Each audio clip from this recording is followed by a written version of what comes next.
at you like that, Marlon. I was gonna say, did they understand like the White Chicks and the things that you do that's different from their era? Well, White Chicks, me, Shawn's a brilliant. Shawn came up with the idea for White Chicks. He called me up.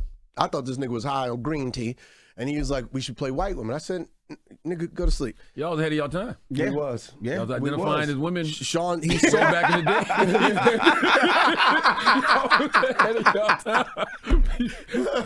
day. Now the white women turn into black women. Right. So he came with the idea, and then we pitched it to Keenan, and Keenan was like, "That could work." And then we watched some movies, and we found Something Like It Hot, and we was like, boom. And then we looked at the Paris and Hilton, we was like, boom. And we put the map together, and we did that. But see, we did that collectively. I started on my own journey about 10 years ago, where I started doing my stand-up by myself, where I started doing my movies by myself, where I started doing my TV show by myself. There's been the past 8 years, I've been on my own. Haunted House.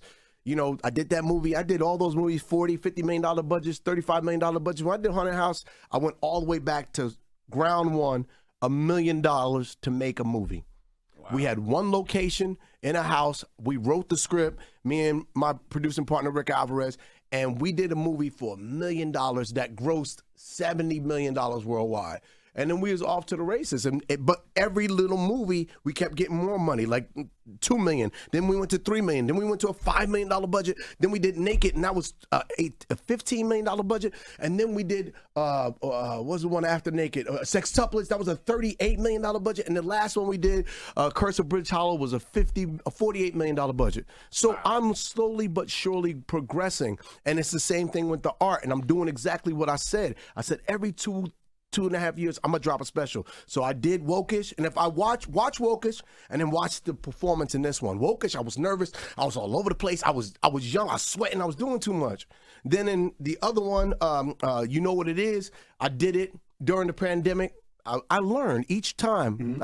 They got masks on, you can't really hear the laughs. I'm in an outdoor arena, and I'm not gonna sweeten the laughs because I'm like, nah, I'm not that dude. Let the audience at home laugh. I know you can't hear these.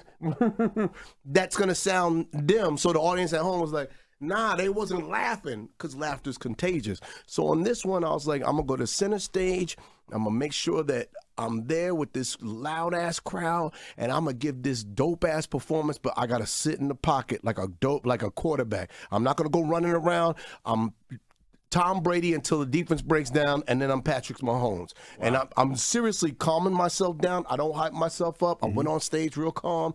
I stayed calm. I was a storyteller. And then when it was time to turn it on, no, the energy level that I did, and I went crazy. I was all over the stage, and I come back, whoa, center, tell the story, reset with the jab like a boxer. And to me, I'm glad I did these 3 specials, and I know my next one, I'm gonna film that in July. I'm gonna do that one at the Apollo about my mom, and then I know the next one I'm gonna do. This year? Yeah. Damn. I'm not fucking around because I don't want to sit on material. I'm a writer. I write movies. I write TV. I don't need that long to rehearse a script. I know how to. I wrote this. The God Loves Me. I wrote it literally on a stage during performances that people paid to see. Wow. I came up with the idea on stage. I talked about it. It happened at the Oscars. And I just started talking about it at the Oxnard Improv, Levy Live. And by the end of the weekend, I had 15 minutes. So I kept adding it because I was initially doing a set about my mom and dealing with grief. And then I just kept going. And then I had this hour-and-a-half monster, but it was about my mother and the slap and how it was God Love Me. And I was like, no, it's bifurcated. It's 2 different things. Let me separate the atom.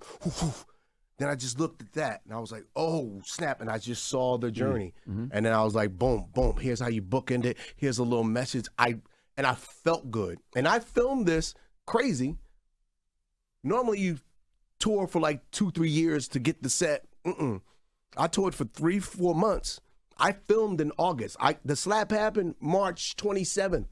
By August 7th, I was filming my special in Atlanta. That don't happen. 4 months, and I wrote it in my head. I don't have writers. I'm my writer. I don't like that. No. I need my experience. I need my truth. I don't ever want to get that big where I'm like, tell me what's funny about me. Right. Here's my life. I'm rich. What's funny about flying private? You know, I don't want to be that. I always want to do the work. And so when I filmed it in August, it took 2 months to cut it together, and then we sold it in December. That's why it's coming out in March. Otherwise, I would have had this out by August. Question: when y'all go to Greece, when y'all take Keenan to Greece, who pays?